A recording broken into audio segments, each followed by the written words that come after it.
اردو کور کے معزز دوستوں، میں ہوں ماجد ملک اور آپ تمام دیکھنے اور سننے والوں کو السلام علیکم۔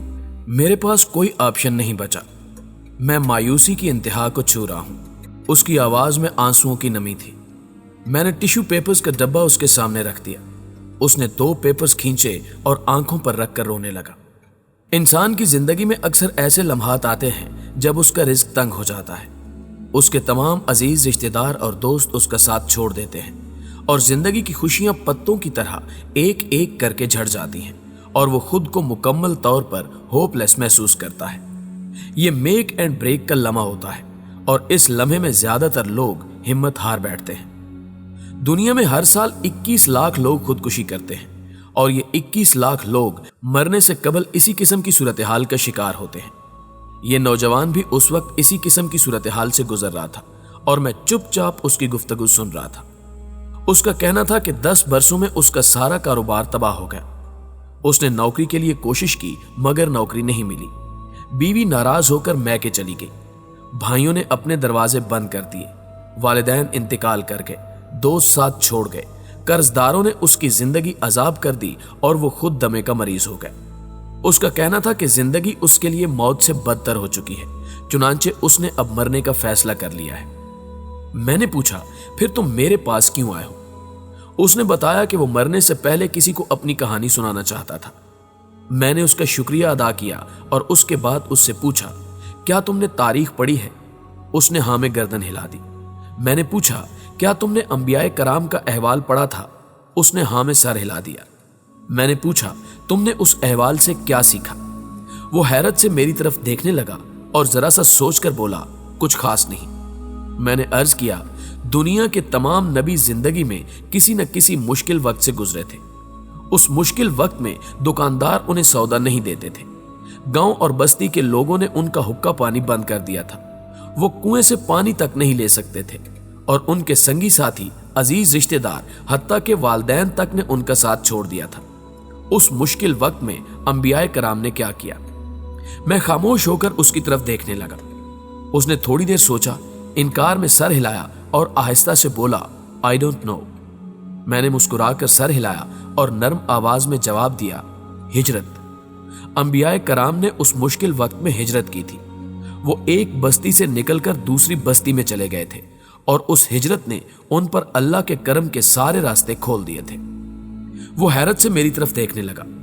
میں نے عرض کیا، سکون، آرام، خوشیوں، کامیابیوں، کاروبار، دوستوں، عزیزوں، رشتہ داروں اور رزق کا ایک کوٹا ہوتا ہے۔ یہ کوٹا مختلف اوقات میں مختلف جگہوں پر ہوتا ہے۔ آپ جب کسی ایک جگہ مقیم ہوتے ہیں تو یہ کوٹا آہستہ آہستہ ختم ہونے لگتا ہے۔ آپ اس جگہ موجود اپنے حصے کا رزق کھا جاتے ہیں۔ آپ اپنے حصے کا سکون، آرام، خوشی، آسائش، کامیابی، کاروبار اور دوستی کنزیوم کر چکے ہوتے ہیں، جس کے بعد آپ بے روزگاری، معاشی بدحالی، ناکامی، غم، پریشانی، بے آرامی اور بے سکونی کا شکار ہو جاتے ہیں اور آپ اس کو اپنی بد نصیبی سمجھنے لگتے ہیں۔ آپ کو محسوس ہی نہیں ہوتا کہ آپ جس جگہ پر موجود ہیں وہاں آپ کے حصے کا کوٹا ختم ہو چکا ہے اور اب آپ جب تک خوشیوں کا نیا کھیت تلاش نہیں کریں گے اس وقت تک آپ کے مقدر کے دروازے نہیں کھولیں گے۔ وہ خاموشی سے سنتا رہا۔ میں نے عرض کیا، تم نے جانوروں اور پرندوں کو دیکھا ہے، یہ کیا کرتے ہیں؟ جب ایک چراگاہ ختم ہو جاتی ہے، جب ایک کھیت اجڑ جاتا ہے، جب کسی ایک چشمے کا پانی سوکھ جاتا ہے، جب کسی ایک جگہ سختی، مشکل یا قحط آتا ہے اور جب کسی ایک جگہ موسم میں شدت آتی ہے تو پرندے اور جانور کیا کرتے ہیں؟ یہ آگے کی طرف چل پڑتے ہیں۔ سائبیریا کے پرندے ہزاروں میل کا سفر طے کر کے یورپ، فلپائن اور آسٹریلیا کے ساحلوں پر اتر آتے ہیں۔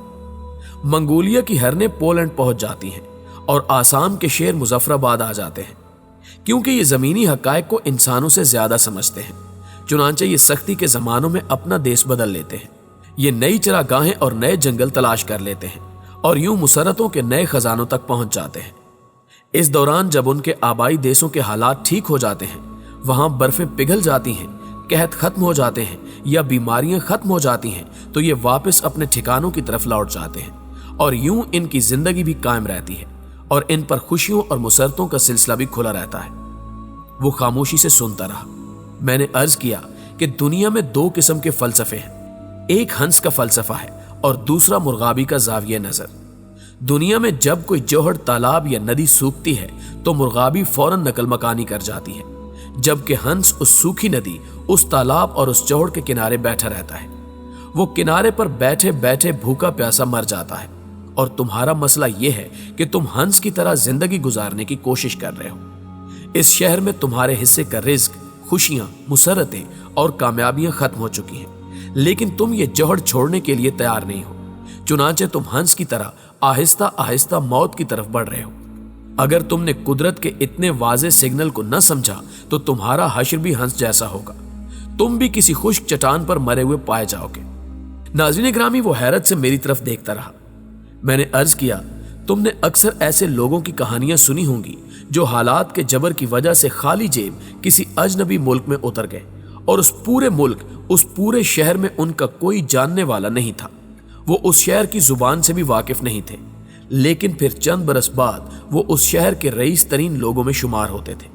اس شہر میں ان کے پاس بڑے بڑے فارم ہاؤسز، بڑے بڑے کارخانے، بڑے بڑے دفتر اور بڑے بڑے پلازے تھے۔ یہ لوگ ذاتی جہازوں کے مالک بنے اور دنیا بھر کی خوشیوں کے دروازے ان پر کھل گئے۔ کیسے؟ تم نے کبھی سوچا؟ میں خاموشی سے اس کی طرف دیکھنے لگا۔ وہ چپ چاپ میری طرف دیکھتا رہا۔ میں نے عرض کیا، کیونکہ یہ لوگ مرغابی کی طرح کامیابی، خوشی اور رزق کے نئے سمندر کے کنارے جا بیٹھے تھے۔ انہوں نے ہجرت کی اور اللہ نے انہیں رزق کے نئے بینک کے سامنے اتار دیا۔ میں نے عرض کیا، تم حالات کے جس جبر کا شکوہ کر رہے ہو، تم جسے مایوسی اور بدنصیبی سمجھ رہے ہو، وہ دراصل خوشیوں اور کامیابیوں کا نیا راستہ ہے۔ یہ قدرت کی طرف سے تبدیلی کے سگنلز ہیں، مگر تم ہنس بن کر قدرت کے ان سگنلز کو سمجھنے سے انکاری ہو۔ تم یقین کرو، تم ان سگنلز کو انڈرسٹینڈ کرنے میں جتنی تاخیر کرو گے، تمہاری فرسٹریشن اور ڈپریشن میں اتنا ہی اضافہ ہوگا۔ تم اپنے مقدر کے اجڑے ہوئے کھیتوں میں رزق تلاش کر رہے ہو، مگر یہاں سے تمہیں کچھ نہیں ملے گا۔ چنانچہ جتنی جلدی ہو سکے تم ہجرت کرو، تاکہ تم پر مقدر کے نئے دروازے کھل جائیں۔ وہ خاموش ہو کر سنتا رہا۔ میں نے عرض کیا، تم یقین کرو، اگر خودکشی کا ارادہ کرنے والا ہر شخص موت سے پہلے ہجرت کر جائے تو اس کے سارے حالات بدل جائیں۔ وہ اپنے وقت کا رئیس ترین شخص ہو، کیونکہ کامیابی ہجرت کے بغیر ممکن نہیں ہوتی۔ دنیا میں تو اللہ کے پیغمبر بھی مکہ فتح کرنے کے لیے پہلے مدینہ جاتے ہیں، اور تم اپنے شہر میں رہ کر کامیابی بھی چاہتے ہو اور رزق کی کشادگی بھی۔ تم سے بڑا بے وقوف شاید اس دنیا میں اور کوئی نہیں ہے۔ جی تو پیارے دوستو، ہمیشہ کی طرح مجھے آج بھی پوری امید ہے کہ اس ویڈیو میں چھپا ہوا سبق آپ لوگوں نے ضرور سمجھ لیا ہوگا۔ اگر ویڈیو واقعی آپ کو اچھی لگے تو اسے لائک کرتے ہوئے اپنے دیگر دوستوں کے ساتھ بھی فیس بک اور واٹس ایپ پر ضرور شیئر کیجیے گا۔ نیز ویڈیو کے حوالے سے کمنٹ سیکشن میں کمنٹ کر کے اپنی آراء کا اظہار بھی ہمارے ساتھ ضرور کیجیے گا۔ اور چینل پر نئے شامل ہونے والے دوستوں سے گزارش ہے کہ اگر انہوں نے ابھی تک ہمارے اس چینل اردو کور کو سبسکرائب نہیں کیا تو پہلے سبسکرائب کرتے ہوئے ساتھ موجود گھنٹی کے بٹن کو بھی ضرور دبا دیں، تاکہ نئی معلوماتی ویڈیوز کا تسلسل برقرار رکھا جا سکے۔ جلدی حاضر ہوتے ہیں ایک نئی معلوماتی اور امید افزا ویڈیو کے ساتھ۔ تب تک اپنا اور اپنے پیاروں کا ڈھیر سارا خیال رکھیے گا۔